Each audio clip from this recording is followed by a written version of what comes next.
Bueno, continuamos con el estudio de Apocalipsis y ahora vamos a pasar a los que fueron las trompetas. Estuvimos viendo en el video pasado los sellos y vimos los 144.000 sellados, al menos la primera parte que habla de los 144.000 sellados.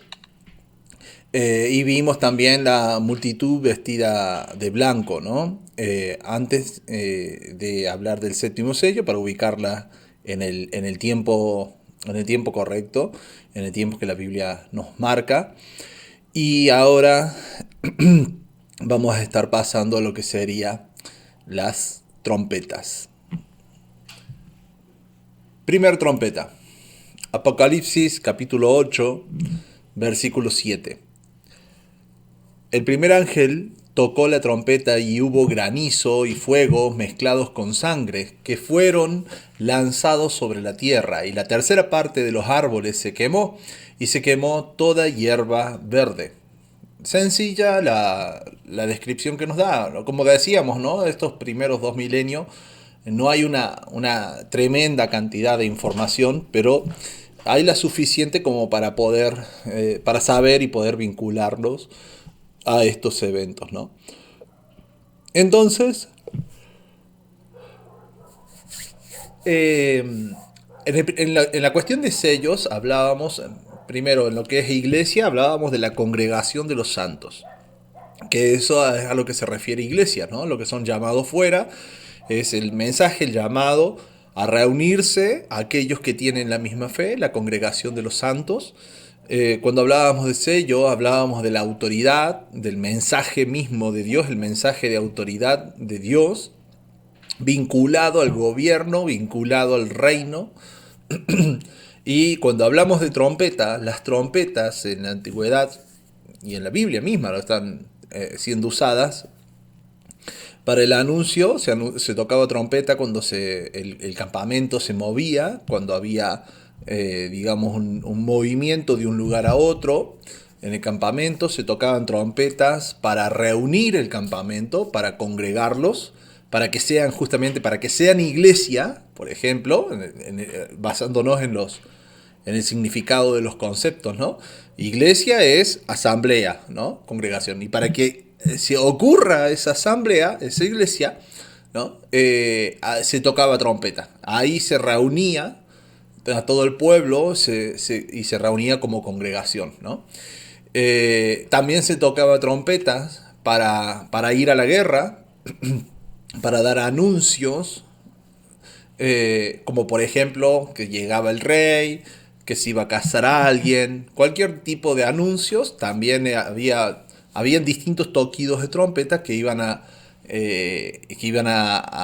alertar de acuerdo a lo que se tenía que hacer. Pero esos eran básicamente los usos de las trompetas en la antigüedad. Y en este caso, este ángel toca trompeta y hay anuncios. Hay un mensaje transmitido, ¿no? Hay granizo y fuego mezclados con sangre lanzados a la tierra, y la tercera parte de los árboles se quemó y se quema toda hierba verde. En Éxodo 9:24 nos dice: hubo pues granizo y fuego. Esta era una de las plagas dadas a Egipto. Hubo pues granizo y fuego mezclado con el granizo, tan grande cual nunca hubo en toda la tierra de Egipto desde que fue habitada.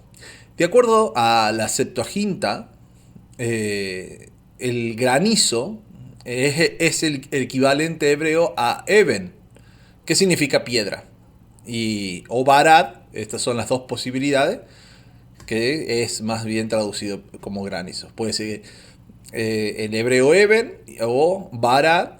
Barat directamente granizo, Eben es piedra, ¿no? Eh, y se quema un tercio de los árboles. Y acá el equivalente, ¿no? O sea, dentro de la tradición, y principalmente por el libro de Enoch, y porque, o sea, se habla, no, perdón, ahí lo nombré mal, no por el libro de Enoch, por el mismo relato de Apocalipsis, cuando habla en Apocalipsis 12 del dragón, dice que con su cola arrastra un tercio de las estrellas del cielo, y muchos lo vinculan con el libro de Enoch para hablar de los ángeles que dejaron su morada. Y acá hay algunas inconsistencias, digamos, en esas vinculaciones, ¿no? Porque, por ejemplo, nos dice el libro de Enoch que los ángeles que dejaron su morada eran aproximadamente 200 ángeles. Y si eso es un tercio de lo que hay en el cielo, entonces quiere decir que 400 ángeles quedaron en el cielo solamente. Entonces, bueno, daría un poco de qué hablar si tomáramos el libro de Enoch como prueba fidedigna de esto, ¿no?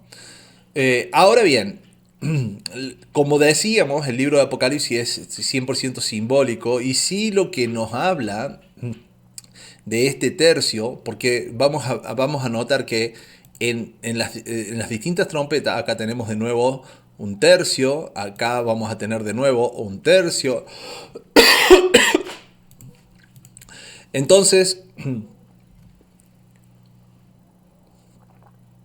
lo que en realidad vamos a rescatar es que nos está queriendo transmitir un mensaje, ¿no? Si lo tomamos por el lado de los ángeles que se rebelaron, o más bien de aquellas estrellas que fueron arrastradas por la cola del dragón, estamos hablando sin mirar los detalles, sin mirar si son los ángeles caídos, sin mirar los detalles. Estamos hablando de que un tercio del pueblo santo se va a perder, se va a caer, se va a ir por el lado de la idolatría, por el lado de lo malo, de hacer lo malo, ¿no? Y exactamente en este milenio, la iglesia, la congregación del pueblo santo, se fue por ahí. Se fue para hacer su propia voluntad, a seguir su carne. Y se fue contaminando por medio de ellos a todos los demás. Los árboles, los árboles son vistos en la Biblia, ¿no? Son vistos como los gobernantes. ¿Recuerdan a Nabucodonosor cuando Dios le dijo que él era como un árbol gigante que daba sombra y abrigo a muchos animales? Los árboles son vistos de esa forma. O cuando Jesús devolvía la vista al ciego, el ciego dice, veo como árboles, ¿no? Entonces, eh, la Biblia toma esa simbología y la aplica en las profecías. En el Salmo 18:12 dice, por el resplandor de su presencia sus nubes pasaron, granizos y carbones ardientes, trono en los cielos Jehová, y el Altísimo dio su voz, granizos y carbones de fuego. Entonces, el granizo y fuego mezclados con sangre habla de juicio, habla de lo que Dios envía para cuando no se está, cuando la humanidad está haciendo solamente su propia voluntad, o como para resumirlo en Génesis 6, que nos dice que su corazón era solamente inclinado hacia el mal. Eh, Cuando le dan la espalda a él y hacen lo malo con lo que él creó. No como que no tuviéramos voluntad, claro que tenés voluntad propia, claro que tomas decisiones, pero si estás viviendo en la creación que él hizo, él espera que vivas como él te lo pide. ¿Mm? Eh, es que respete sus reglas, ¿no? Sus reglas de convivencia. Y si no lo hacemos, hay consecuencias, como en todo, ¿no? Hay consecuencias. Entonces, la primera trompeta hablando del juicio y del comportamiento que tenían en este primer milenio. Recordemos que de esos árboles, ¿no? Recordemos que Adán y su descendencia eh, buscaron servir a Dios. Set y su descendencia buscaron servir a Dios. Caín y su descendencia no. Un tercio, ¿no? Recordemos que la Biblia nos traza una línea, ¿no? Una línea de descendencias, pero no quiere decir que sean los únicos que vivían en esa época. Esa línea venía por el lado de Set, y que teníamos, por ejemplo, ahí a Enos, que decía que en la época de Enos la gente comenzó a invocar el nombre del Señor. Tenemos ahí eh, a Noé, a Enoch, que decía que caminó con Dios. No Enoch, el personaje del libro, porque no hay garantía ni seguridad de que ese sea el mismo personaje, pero sí al menos en lo que nos comenta la Biblia, que era profeta en su época y que caminó con Dios, y Dios se lo llevó. Entonces tenemos todo eso marcado, y también tenemos marcado a lo que Dios dice, que los hijos de los hombres vieron a las hijas de las mujeres y tomaron para sí, perdón, los hijos de Dios tomaron para sí a mujeres de las hijas de los hombres y las embarazaron, tuvieron hijos, ¿no? Y esto ya lo hemos hablado a detalle para saber qué es una cosa y qué es otra, cualquier cosa lo buscan en los otros videos. Y hemos hablado a detalle sobre lo que dice el libro de Enoch, lo que dice etimológicamente, el uso de esas palabras y demás. Esto ya lo hemos hablado. Así que no voy a entrar en ese detalle, pero sí ese es el contexto al cual se está refiriendo este toquido de trompeta, ¿no? Veamos la segunda. El segundo ángel tocó la trompeta y como una gran montaña ardiendo en fuego fue precipitada en el mar. Y la tercera parte del mar se convirtió en sangre. Y murió la tercera parte de los seres vivientes que estaban en el mar, y la tercera parte de las naves fue destruida. Literalmente hubo eh, un enorme mar, ¿no? Cuando hubo el diluvio, todo se destruyó. Todo se destruyó. El mar son naciones, pueblos y lengua, según lo que dice el mismo Apocalipsis en el capítulo 17, verso 15. Las montañas habla de poderío, de imperio, de nombre. Es donde Dios descendió, donde muchos los buscan, y es lo que representó el reino mesiánico en la visión de Daniel.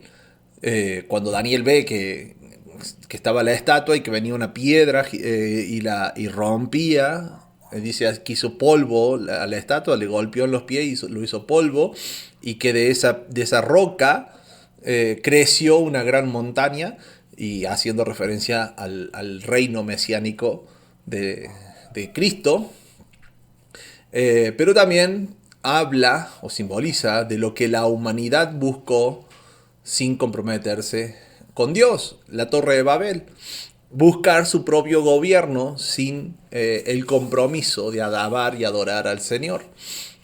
Habla de ese orgullo, ¿no? Entonces, si lo vemos de esa forma, es una gran montaña ardiendo en fuego que es precipitada a las naciones, es precipitada al mar. Y exactamente eso fue lo que movió a estas personas, ¿no? Eh, es ese querer crear el gobierno único mundial, y de ahí derivaron todas las naciones, de ahí derivaron todos los gobiernos, todas estas ideologías que se transformaron en paganismo. Y dice acá que la tercera parte se convirtió en sangre de todas esas naciones que surgieron, y literalmente ocurrió así.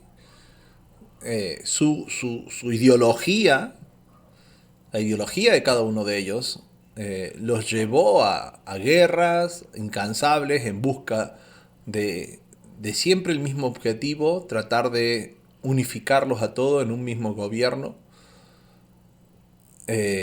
tratar de buscar el control absoluto. Y, y en más de una ocasión en la historia sucedió esto de que mueren a tanta cantidad de gente que podría hasta considerarse como que la tercera parte de la población mundial murió. Y yo creo que si los ponemos a contabilizarlos todos a todos los muertos a lo largo de la historia, entre guerras, entre pestes, entre hambrunas y todo, eh, yo creo que llega tranquilamente a ese número de todas las personas que vivieron. Y es triste que suceda así, ¿no? Pero al mismo tiempo, como hablábamos al principio, esto de la tercera parte nos habla de aquel, no necesariamente de que sea la tercera parte exacta de un número cuantificado en la historia, ¿no? No es que tengamos que sacar las cuentas con la calculadora de cuánta gente existió y poder así corroborar que hay una tercera parte que murió o que sufrió tal cosa, ¿no? Sino más bien esa tercera parte que tiene que ver con aquellos que no se rindieron al Señor, con aquellos que a pesar de todo, a pesar de la torre, a pesar de que vivieron el diluvio, a pesar de que vieron lo de la torre de Babel creciendo como montaña, a pesar de todo eso, lo mismo quisieron darle la espalda al Señor. Lo mismo quisieron hacer su propia voluntad y no la de Dios. Es principalmente a eso a los que se está refiriendo con la tercera parte. Por esa razón es que es repetitivo lo de la tercera parte. Fijémonos en la tercera trompeta. El tercer ángel toca la trompeta y cae del cielo una gran estrella ardiendo como una antorcha y cayó sobre la tercera parte de los ríos y sobre las fuentes de las aguas. Antes la agua salada, ahora las aguas dulces. Y el nombre de esta estrella es Ajenjo. Y la tercera parte de las aguas se convirtió en Ajenjo.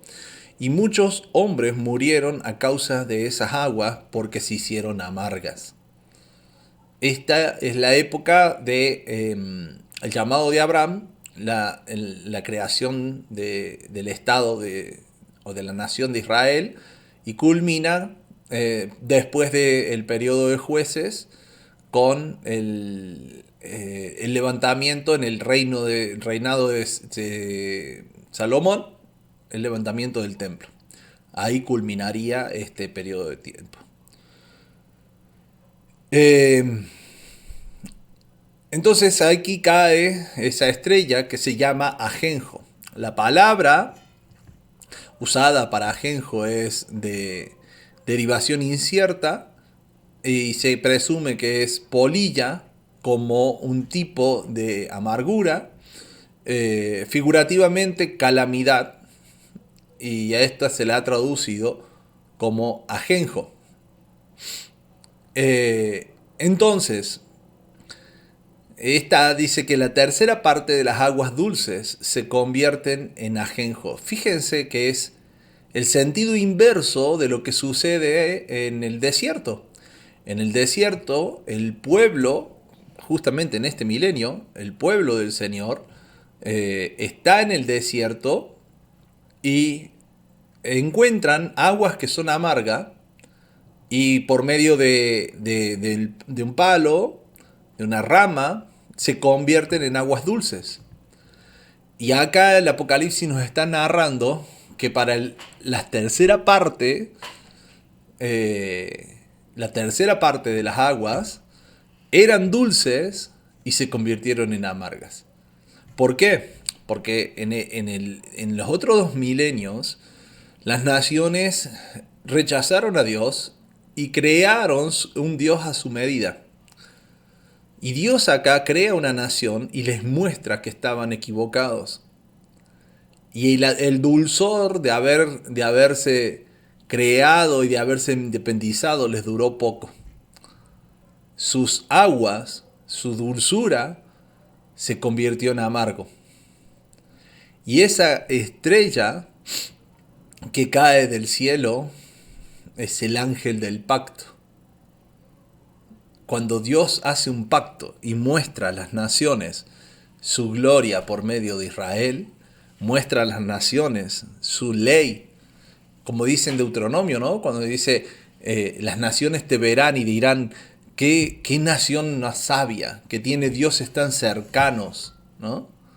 Ese era el objetivo, que las naciones lo vean, las naciones circundantes los vean. Y a ellos se les convirtió en amargura esas aguas.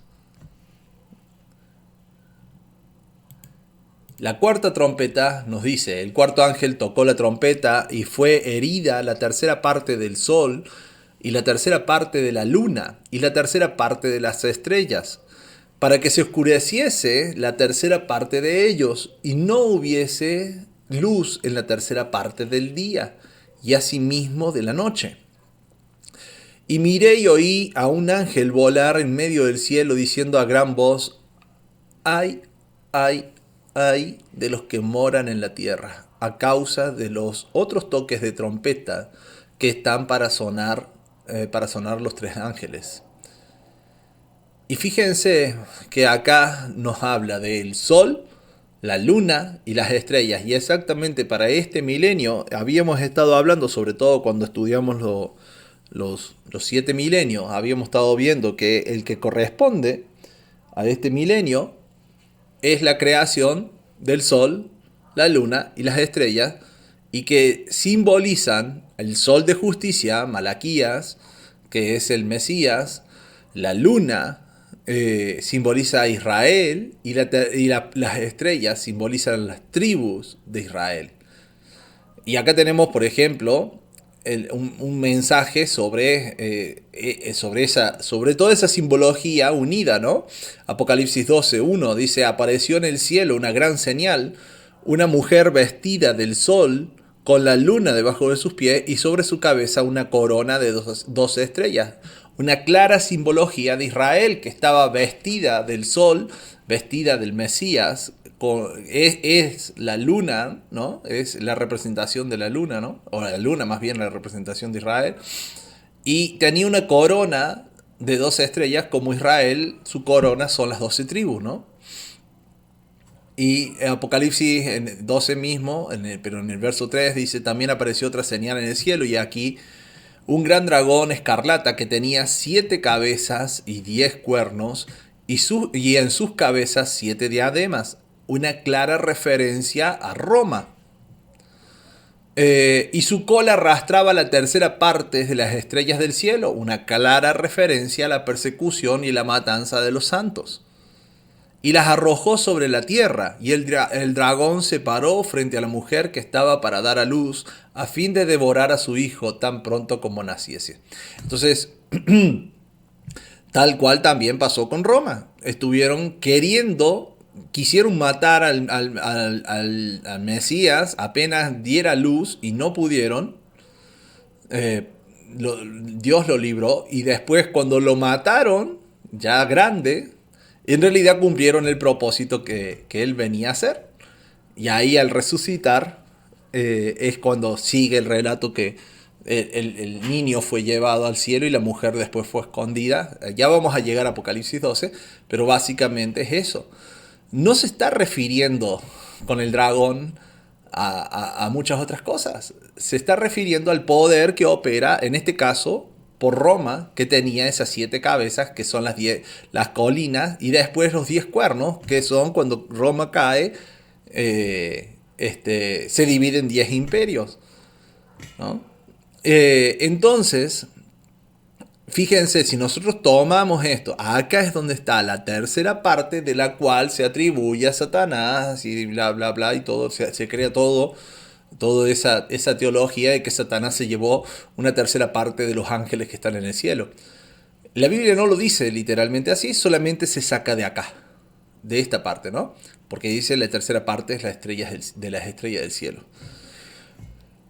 Ahora bien, si tomamos esto y que esa tercera parte de la estrella del cielo, cuando es arrastrada por la cola, hace referencia a los santos y hace referencia, en este caso particular, a la persecución, tiene más sentido todo lo que hemos leído en la tercera parte, ¿no?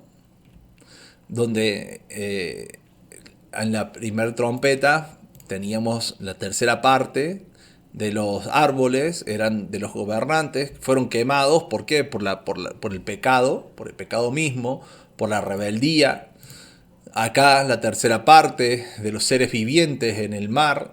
Recuerden, por ejemplo, con Pedro, Jesús les dice, te haré pescador de hombres, ¿no?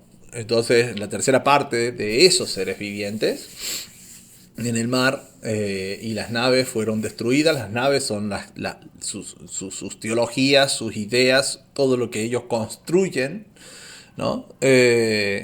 Fue destruido, murieron y fueron destruidos, literalmente también ocurre. Y lo que decíamos también en este caso con los ángeles, o la tercera parte de las aguas, convertidas, ¿no? Eh, en ajenjo. En ajenjo. Y si a esto yo recién los explicaba por el lado de las demás naciones. Pero si nosotros nos centramos específicamente en la nación de Israel, ¿recuerdan la matanza que hubo ahí? Por la rebeldía de ellos. Literalmente también la tercera parte de ellos falleció.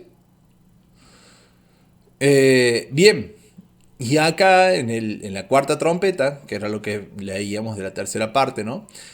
Tenemos herida la tercera parte del sol. Si el sol de justicia es el Mesías, se hirió su nombre, se distorsionó su nombre. La tercera parte de la luna, porque esta tercera parte del sol fue la que fue usada después por el cristianismo, distorsionando el mensaje de él. La tercera parte de la luna, hablando de aquellos, la luna representando a la iglesia, al pueblo de Dios, y las estrellas también este, a sus tribus, ¿no?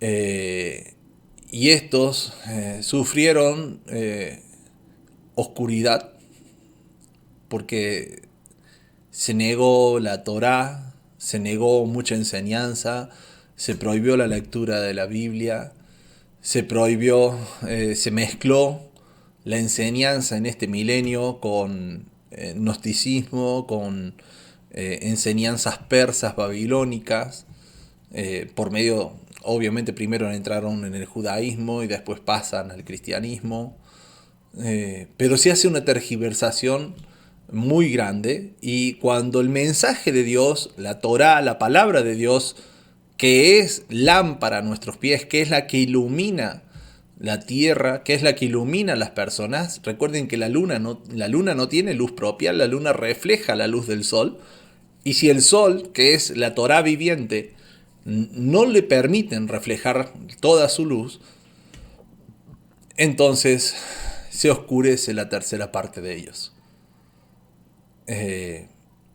Y asimismo de la noche, porque la luna es la que refleja la luz del sol, y si no tiene el sol, si al sol le falta una tercera parte, va a reflejar también una tercera parte menos la luna. Y el ángel dice, ay, ay, ay, de los que moran en la tierra a causa de los otros toques de trompeta, porque quedan 3 toques de trompeta, 3 toquidos de trompeta. Y no va a ser agradable, porque acá decíamos que comenzaba una tribulación como nunca antes nadie la vio. Apocalipsis 9, hablando de la quinta trompeta, nos dice, el quinto ángel tocó la trompeta y vi una estrella que cayó del cielo a la tierra, y se le dio la llave del pozo del abismo. Y abrió el pozo del abismo y subió humo del pozo como humo de un gran horno, y se oscureció el sol por el aire del humo del pozo, y del humo salieron langostas sobre la tierra, y se les dio poder, como tienen poder los escorpiones en la tierra. Y se les mandó que no dañasen a la hierba de la tierra, ni a cosa verde alguna, ni a ningún árbol, sino solamente a los hombres que no tuviesen el sello de Dios en su frente. Y les fue dado que y les fue dado no que los matasen, sino que los atormentasen 5 meses. Y su tormento era como tormento de escorpión cuando hiere al hombre. Y en aquellos días los hombres buscarán la muerte, pero no la hallarán. Y ansiarán morir, pero la muerte huirá de ellos. El aspecto de las langostas era semejante a caballos preparados para la guerra. En las cabezas tenían coronas de oro, sus caras eran como caras humanas. Tenían cabello como cabello de mujer, sus dientes eran como de leones. Tenían corazas como corazas de hierro. El ruido de sus alas eran como estruendo de muchos carros a caballo, corriendo a la batalla. Tenían colas como de escorpiones y también aguijones, y en sus colas tenían poder para dañar a los hombres durante 5 meses.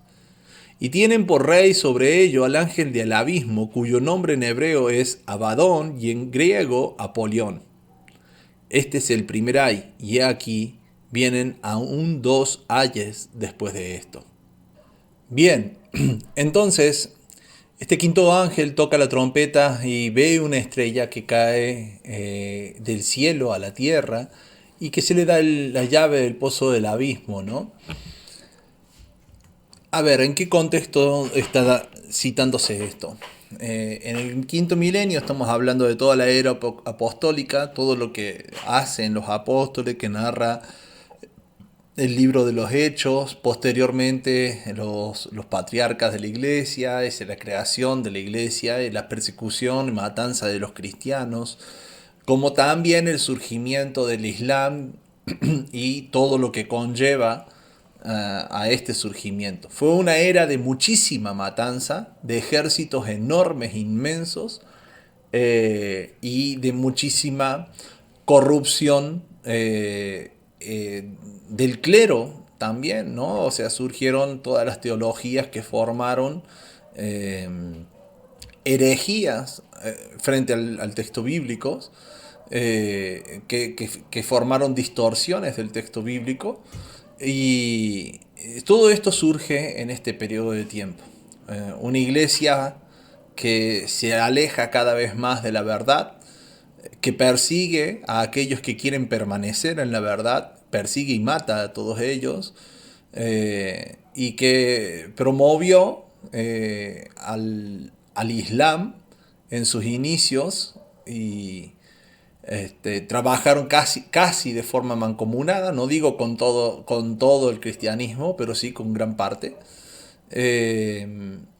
Y que este Islam arrasó con todo igual que la langosta.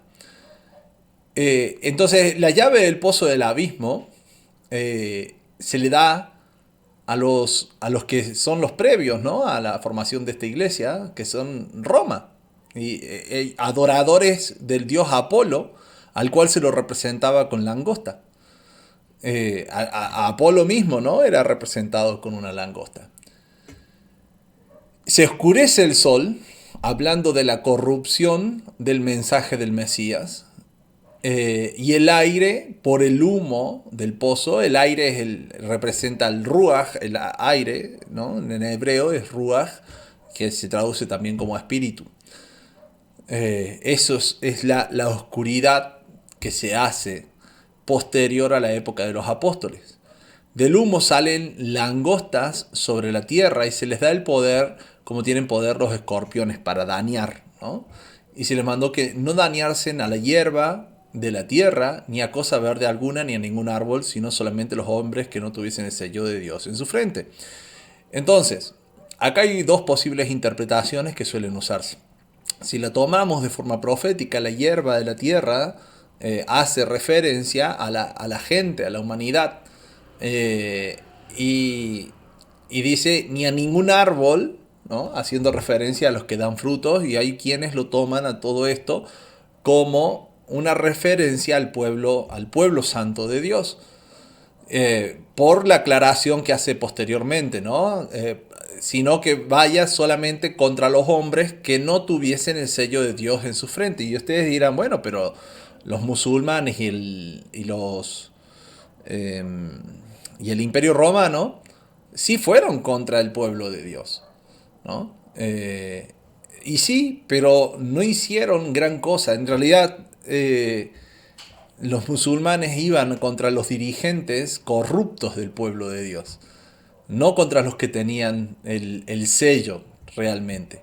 Y Roma sí persiguió a todos y mató a los discípulos incluso, a los discípulos de Jesús, pero había un propósito en eso y decían, según los historiadores, decían que por cada cristiano que moría, se convertían 10 más, era exponencial el crecimiento porque veían la fe en ellos. ¿No? Entonces, fíjense, en ese sentido, si tomamos por ahí que eso ocurre recién al inicio de ese milenio, después, el modus operandi general o el que perduró por más tiempo en este milenio no fue ese, sino que fue el perseguir a aquellos disidentes, ¿no? Disidentes de estos corruptos, a estos corruptos eran los que les tocaba pagar por estas causas, ¿no? A estos corruptos que crearon esas doctrinas que ensuciaron el pueblo de Dios. Y les fue dado que no los matasen, sino que los atormentasen durante 5 meses, que si nosotros tomamos los 5 meses desde un modo profético, día por año te lo he dado, decía en el libro de Ezequiel. Si lo tomamos de esa forma, 5 meses son 120, 150 días. Entonces serían 150 años. Y claro, si nosotros, por ejemplo, vinculamos este gran ejército, cuando dice que del humo salieron langostas sobre la tierra, o sea, de lo que dejó el Imperio Romano, de esa persecución y matanza que hizo, dices que salieron langostas y se les da el poder como de escorpiones. De esas langostas, posterior al Imperio Romano, surge el Imperio Sasánida o el imperio de la expansión musulmana. Estamos hablando de la expansión musulmana que eran incontables como langostas y feroces, tal cual como lo describe acá. Eran como escorpiones en látigo de todos ellos y eran feroces como leones, ¿no? Y estos en la Biblia son vistos como, obviamente la Biblia no habla del Islam, pero sí de los árabes, ¿no? Y son vistos, dice, estaban en el campo y son vistos como langostas, ¿no? La misma Biblia hace esa comparación. Obviamente la Biblia se refiere en ese momento a la cantidad que eran, ¿no? Porque era un pueblo muy numeroso. Entonces eran vistos como langostas. Y podríamos... es algo que ocurre en este milenio y en la mayor expansión, en el tiempo de apogeo del imperio sasánida, el tiempo que dura esa expansión donde van matando a todos los que se les cruza, donde van arrasando pueblos enteros, dura aproximadamente 150 años, hasta que el imperio sasánida ya se establece en Bagdad, que ya digamos se estabiliza, no se establece, se estabiliza el imperio, ¿no? Entonces, su tormento era como tormento de escorpión cuando hiere al hombre, y en aquellos días los hombres buscarán la muerte, pero no la hallarán, y ansiarán morir, pero la muerte huirá de ellos. El aspecto de las langostas era semejante a caballos, iban montados a caballos los del imperio sasánida, preparados para la guerra, tal cual, y las cabezas tenían como coronas de oro. Ellos, bueno, no llevaban corona, pero sí llevaban un turbante bordado con oro, por tanto se veían de esa forma. Sus caras eran como caras humanas, bueno, eran humanos obviamente, por eso se veía así. Y tenían cabello como cabello de mujer, usaban cabello largo, y dientes, sus dientes eran leones, una referencia a la ferocidad de sus ataques. Y tenían corazas como corazas de hierro, y el ruido de sus alas, obviamente cuando iban atacando, cuando iban todos juntos a caballo, se sentía de esta forma. El ruido de sus alas era como el estruendo de muchos carros de a caballo corriendo a la batalla. Tenían colas como de escorpiones y también aguijones, y en sus colas tenían poder para dañar a los hombres durante 5 meses, que hablamos de estos los 150 años. Y el rey, y tienen por rey sobre ellos al ángel del abismo, cuyo nombre en hebreo es Abadón, y en griego Apolión, que habla de destrucción, ¿no? Y Apolión, como decíamos recién, es esto del servicio o los que adoran al dios Apolo, ¿no? Está vinculado con Apolión y que Apolo era visto o era simbolizado también con la langosta, ¿no? Y fíjense que cuando hablamos del Islam, eh, el Islam sin la ayuda de la Iglesia Católica, de forma directa o indirecta, porque era un primo de la esposa de Mahoma, el que era un primo católico, la esposa de Mahoma era católica, el primo era un monje católico también, que asiste y ayuda a Mahoma a interpretar sus visiones. Mahoma estaba sumamente asustado y perturbado por sus visiones y esta otra persona es el que le dice que ese ángel que él había visto, que les había traído las visiones, era el ángel Gabriel y que tenía que volver ahí a escucharlo y obedecerlo y escribir todo lo que él le iba traduciendo. O sea, básicamente alguien de la Iglesia Católica le dijo a Mahoma que vuelva, que lo escuche y le traduce a Mahoma o lo va guiando a Mahoma en la escritura del Corán. O sea, si no hubiese sido por ese monje católico, el Islam no existía. El Islam no estaría hasta nuestros días y no habría hecho todo esto. ¿Y por qué hago esta conexión? Porque la Iglesia Católica, una de los fuertes de la Iglesia era la apologética, que es parte la defensa de la verdad, y el dios Apolo era el dios de la verdad. Por esa razón la apologética es parte de la adoración a Apolo, consciente o inconscientemente, pero es parte. Y fíjense cómo se hace ese vínculo, ¿no? Ese vínculo histórico. En el sexto milenio, que sería la sexta trompeta, dice: el sexto ángel tocó la trompeta y oí una voz de entre los cuatro cuernos del altar de oro que estaba delante de Dios, diciendo al sexto ángel que tenía la trompeta: desata los cuatro ángeles que están atados junto al gran río Éufrates. Y fueron desatados los cuatro ángeles que estaban preparados para la hora, día, mes y año, a fin de matar a la tercera parte de los hombres. Nuevamente la tercera parte. Y el número de los ejércitos de los jinetes era 200 millones. Yo oí su número. Así vi en visión a los caballos y a los jinetes, los cuales tenían corazas de fuego, de zafiro y de azufre. Y las cabezas de los caballos eran como cabezas de leones, y de su boca salían fuego, humo y azufre. Por estas tres plagas fue muerta la tercera parte de los hombres, por el fuego, el humo y el azufre que salían de su boca. Pues el poder de los caballos estaba en su boca y en sus colas, pues su cola, semejantes a serpiente, tenían cabezas y con ellas dañaban.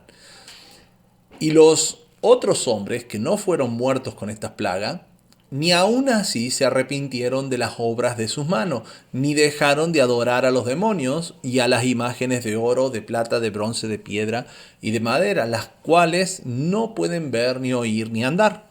Y no se arrepintieron de sus homicidios, ni de sus hechicerías, ni de su fornicación, ni de sus hurtos. Entonces los cuatro ángeles, dice, fueron desatados los cuatro ángeles que estaban preparados para la hora, día, mes y año, a fin de matar a la tercera parte de los hombres. Esos cuatro ángeles en este milenio hacen referencia a el Imperio Mongol del 1206 al 1368, el Imperio Otomano del 1299 al 1922, es una derivación del anterior Imperio Sasánida, el Segundo Reich del 1871 al 1918, donde ocurre la Primera Guerra Mundial, Y el Tercer Reich, más conocido por todos nosotros, que es cuando ocurre la Segunda Guerra Mundial, o el intento de establecer ese Reich o reino que hace Hitler. Los cuatro ángeles por los cuales llega a morir esta tercera parte de los hombres. Después nos da el número de los ejércitos de los jinetes y nos dice de estos jinetes y hace mucho hincapié en las corazas de fuego, zafiro y azufre. Se hace mucho hincapié en esto. Es que hay una continuidad. Hay una continuidad de estos imperios. Pero veamos antes algunos significados. Miren, la cabeza dice, y las cabezas de los caballos eran como cabeza de leones. El león es un representativo de Babilonia. El león es Babilonia y es la boca que le da poder a estos caballos. Se va armando, ¿no? La sociedad actual como la tenemos, ¿no? Esto es parte de nuestra historia actual, del año 1000 en adelante. Las colas de serpiente. La serpiente es el símbolo de la medicina, Esculapio, el dios de la medicina, y con esta hieren y les da poder al gobierno. El rojo como fuego, o el fuego representando el rojo, ¿no? Es un símbolo del comunismo. También era el símbolo de estos imperios, ¿no? Que derivan después en el comunismo. Pero básicamente dentro de nuestra sociedad, dentro de nuestra geopolítica, el rojo es el símbolo del comunismo. El azul como zafiro es el color del capitalismo.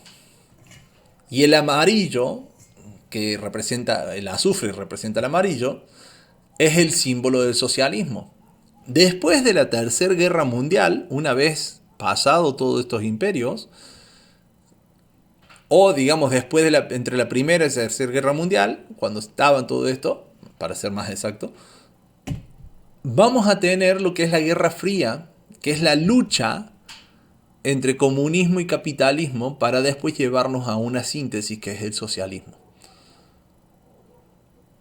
Todo esto hizo una gran matanza. La boca de Babilonia es la religión que profesaron todo este tiempo.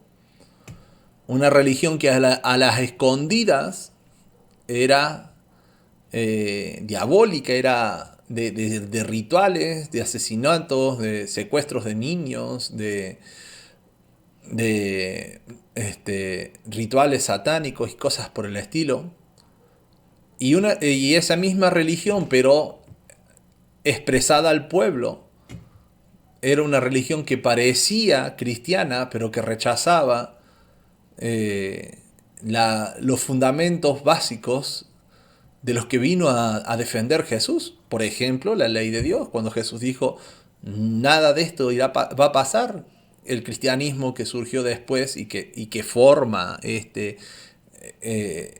que formó esta nuestra sociedad, dijo, sí, la ley ya pasó. Lo contrario a lo que dijo Jesús. Y así eso por poner un ejemplo, ¿no? El más visible. Pero muchos otros más. Todo esto llevó a la manipulación con la teoría hegeliana,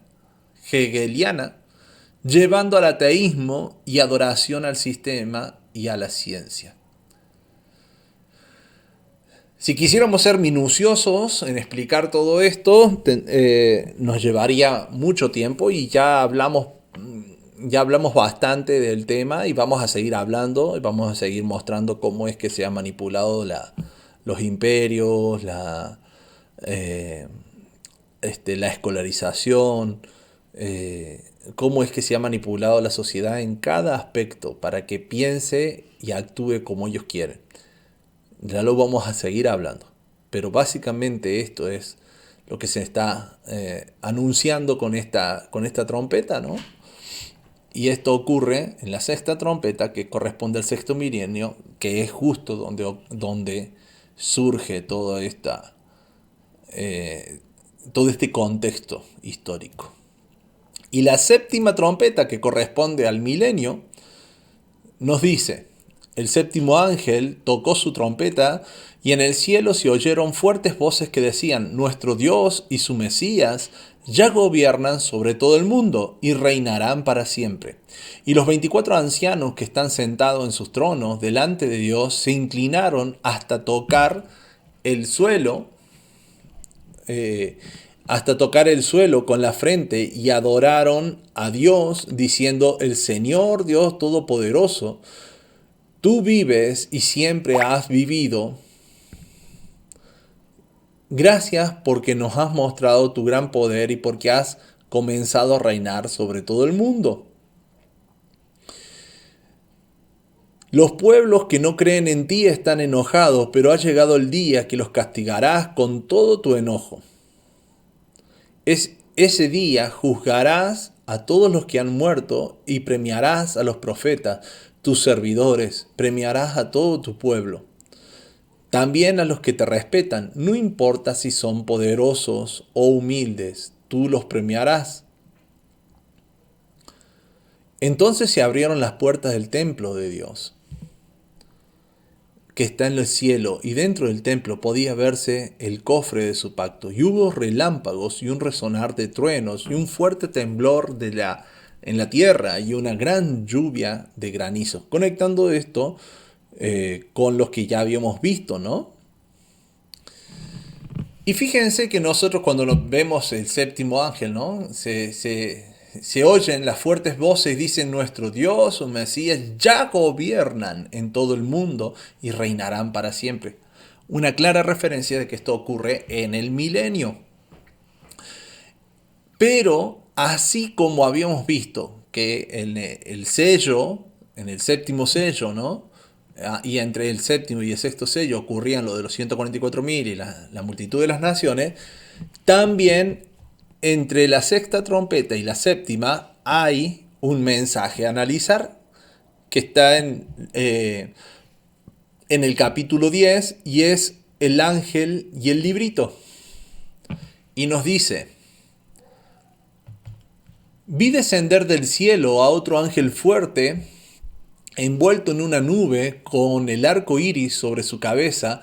Su rostro era como el sol y sus pies como columnas de fuego. De nuevo nos está dando una referencia clara al Mesías, ¿no? Tenía en su mano, o el Mesías, o en este caso estamos hablando del ángel del pacto, que es lo mismo, ¿no? Tenía en su mano un librito abierto y puso su pie derecho sobre el mar y el izquierdo sobre la tierra, y clamó a gran voz como ruge un león, y cuando hubo clamado, 7 truenos emitieron sus voces. Cuando los 7 truenos hubieron emitido sus voces, yo iba a escribir, pero oí una voz del cielo que me decía: sella las cosas que los 7 truenos han dicho, y no las escribas. Y el ángel que vi en pie sobre el mar y sobre la tierra levantó su mano al cielo y juró por el que vive por los siglos de los siglos, que creó el cielo y las cosas que están en él, y la tierra y las cosas que están en ella, y el mar y las cosas que están en él, que el tiempo no sería más, sino que los días de la voz del séptimo ángel, sino que en los días de la voz del séptimo ángel, o sea, lo que leímos recién, cuando ellos ya reinan para siempre, cuando él comience a tocar la trompeta, el misterio de Dios el misterio de Dios se consumará, como él lo anunció a sus siervos los profetas. Fíjense, ahí llegaba al final, ¿no? Al tiempo, a la consumación del misterio de Dios, y está alineado con lo que leíamos del séptimo sello, de las iglesias y todo lo demás. La voz que oí del cielo habló otra vez conmigo y dijo: ve y toma el librito que está abierto en la mano del ángel que está en pie sobre el mar y sobre la tierra. Y fui al ángel diciéndole que me diese el librito, y éste me dijo: toma y cómelo. y te amargará el vientre, pero en tu boca será dulce como la miel. Entonces tomé el librito y de la mano del ángel y lo comí, y era dulce en mi boca como la miel. Pero cuando lo hube comido, amargó mi vientre. Y él me dijo, es necesario que profetices otra vez sobre muchos pueblos, naciones, lenguas y reyes. Entonces, tenemos una visión de un ángel que se para sobre mar y tierra y que no parece tan relevante porque no le dejan escribir a Juan lo que él escucha, lo que el ángel dice y lo que el ángel profetiza. Entonces lo más relevante que va a darnos en este mensaje, en esta parte de la visión, es el que come el libro y lo que el libro va a tipificar, porque esto mismo le sucede al profeta Ezequiel. El profeta Ezequiel también le dieron un librito que fue dulce como la miel en su boca y amargó su estómago. Si nosotros queremos entender qué es ese librito, nos dice el Salmo 119, 103, dice, cuán dulces son a mi paladar tus palabras, más que la miel a mi boca. Exactamente eso que hablábamos y decíamos que el Salmo 119, o más bien la palabra de Dios, la cual evoca mucho el Salmo, no se refiere a toda la Biblia, sino a la ley de Dios, porque era lo único que estaba escrito y que estaba considerado como palabra directa de Dios en esa época. Entonces, la ley de Dios, cuando yo la hablo, cuando está en mi boca y yo la hablo y cuento a las personas, puedo quedar como una persona muy sabia. De hecho, lo dice la Biblia así, ¿no? Cuando dice, cuando los pueblos escuchen de estas leyes, cuando los pueblos escuchen de todo esto que yo te enseño, que yo te doy, le dice el Señor, dirán, qué pueblo más sabio es este, ¿no? Entonces quedarás como sabio, será dulce en mi boca cuando yo la enseñe, la diga. Pero una vez aplicada, una vez que yo la incorporo para que esa ley transforme mi vida, para yo hacerme parte del pueblo del Señor, lo que la ley va a revelar en mí es que soy un pecador. Y eso es un trago amargo.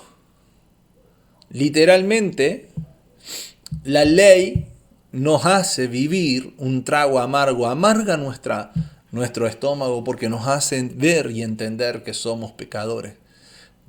Por lo que dice 1 Juan 3:4, ¿no? La paga del pecado es la muerte, el pecado es la transgresión de la ley. Y la paga del pecado es la muerte, ¿no? Entonces ese es el trago amargo una vez que comió de ese librito. Y le dice, una vez que él entendió y dijo, uy, soy un pecador. Le dice, es necesario que profetices otra vez sobre muchos pueblos, naciones, lenguas y reyes. ¿Por qué le dice esto el ángel? Porque la función principal de los profetas no es profetizarte que si vas a cambiar de casa, de auto, o si te van a dar un mejor trabajo, o cosas por el estilo. La función del profeta es profesar la ley de Dios, el evangelio del Señor. La función del profeta es ayudar, marcarle al pueblo en dónde está fallando para que se arrepientan y vuelvan a los caminos del Señor. Esa es la función del profeta. Por esa razón no eran queridos. Por esa razón no eran queridos. Por esa razón no eran aplaudidos. Y esto, en este tiempo, en este momento, entre el final de la sexta trompeta e inicio de la séptima, en ese tiempo es necesario que salgamos otra vez a predicarle, a profetizarle a muchos pueblos, naciones, lenguas y reyes, porque han perdido su camino. Porque han distorsionado la verdad bíblica y el pueblo está pereciendo por falta de conocimiento. Y los que tienen el conocimiento están engordando. Como dice la Biblia, ¿no? Engordó Jerusalén y tiró coces. Están engordando y no están saliendo a hacer lo que tienen que hacer. No están saliendo a profetizar sobre muchos pueblos, naciones y lenguas y reyes. Y eso tenemos que hacer. Ahí tenemos que ir. En eso nos tenemos que esforzar. ¿Para qué seguir perdiendo tiempo, hermanos? Es necesario que hagamos eso. ¿De qué forma va a ocurrir? Bueno, lo sigue diciendo antes de entrar a la séptima trompeta. Lo sigue diciendo con los dos testigos. Antes de llegar a las dos trompetas dice: entonces me fue dada una caña semejante a una vara de medir y se me dijo: levántate, mide el templo de Dios y el altar y los que adoran en él. Esto está vinculado a lo que Dios le pide a Ezequiel. A Ezequiel también lo lleva en una visión al templo del Señor. Y a Ezequiel le muestra el Señor la corrupción que había en ese tiempo, en el templo. La corrupción que se estaba ejerciendo con su mensaje y con las cosas santas de Dios.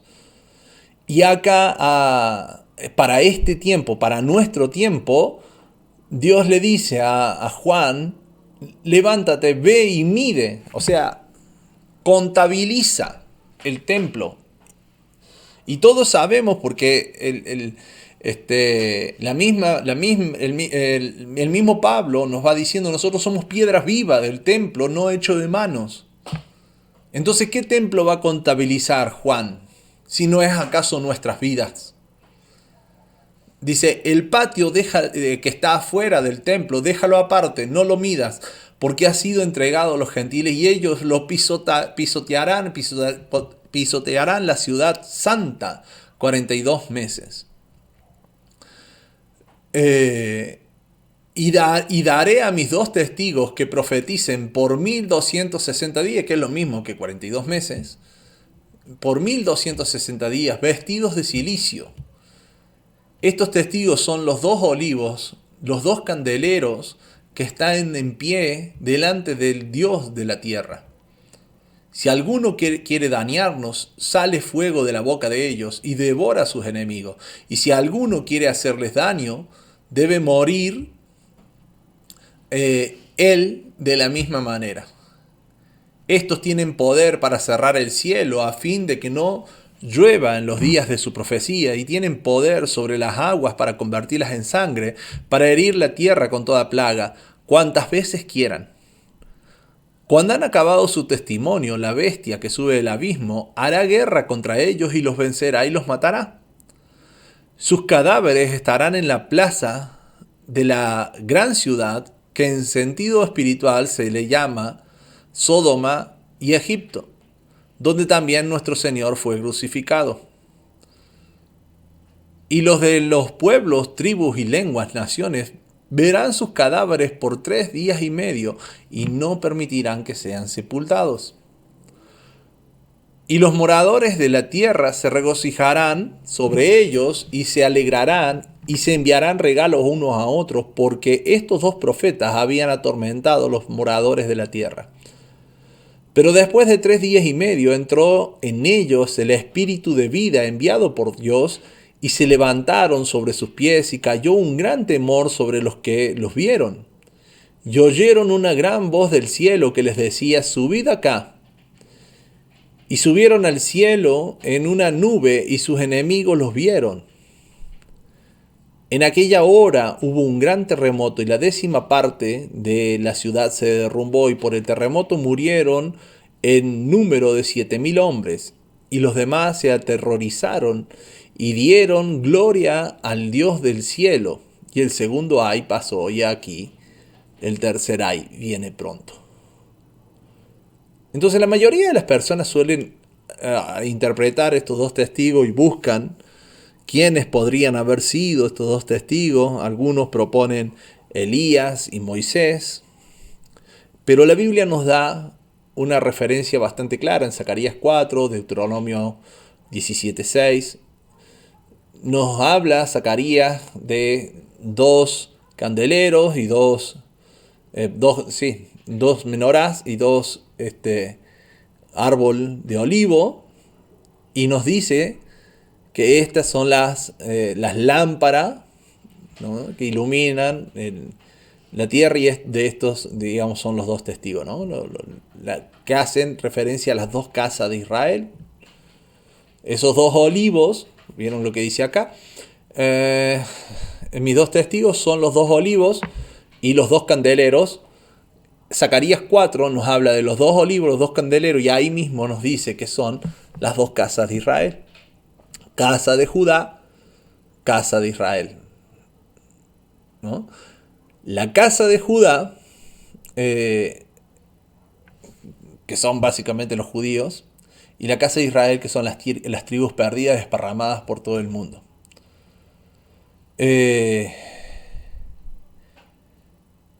Todos estos tuvieron un tiempo aproximado de 1260 años, si tomamos la profecía, ¿no? Día por año te lo he dado. De 1260 años para hablar, para predicar, para anunciar el Evangelio, las buenas nuevas, pero también en todo ese tiempo fueron perseguidos, fueron masacrados, fueron callados sistemáticamente por un poder religioso, el poder religioso que no los quería dejar libres, básicamente. Este poder religioso, con la autoridad que necesitaba para poder perseguirlos, se le dio la autoridad para hacer guerra contra ellos, digamos. A ver, vamos a leerlo de nuevo porque así no se me hace tanto lío. Dice, ellos tienen poder para cerrar el cielo, los días de su profecía, y tienen poder con las aguas, convertido en sangre, todo lo demás. Dice, cuando hayan acabado su testimonio, la bestia que sube del abismo, miren, empieza ya a hablar de la bestia, hará guerra contra ellos y los vencerá. Este poder religioso que va a hacer guerra contra ellos y vencerlo, inicia su ejercicio de poder, o inicia como surgiendo como bestia en el 722 después de Cristo aproximadamente, que es cuando la Iglesia Católica adquiere poder gubernamental y empieza a hacer justamente esto, guerra contra los santos. Y sus cadáveres están en la plaza de la grande ciudad, que en sentido espiritual se llama Sodoma y Egipto, donde también nuestro Señor fue crucificado.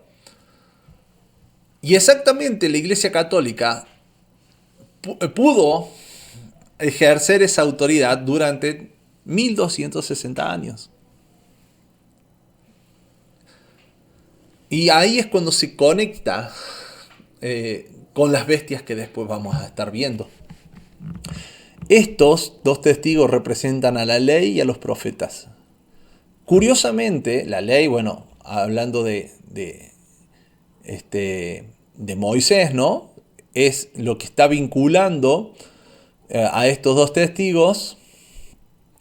Están vinculándolo con el herir a la tierra con toda plaga, convertirlas en sangre, ¿no? Y a Moisés con la profecía, con el profesar, ¿no?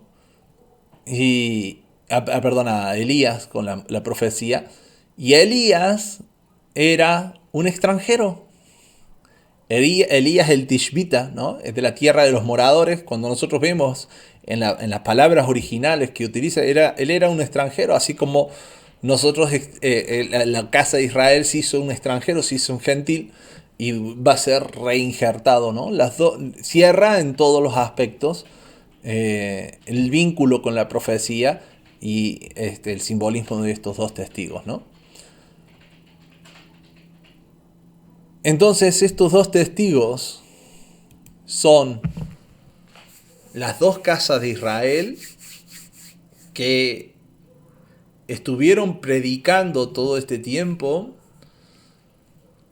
Y cuando la Iglesia Católica resurge de su herida, mata, fulmina, a pesar de que antes los persiguió, los mató, exterminó pueblos enteros, pero mata y fulmina con el ecumenismo el espíritu de estos dos testigos.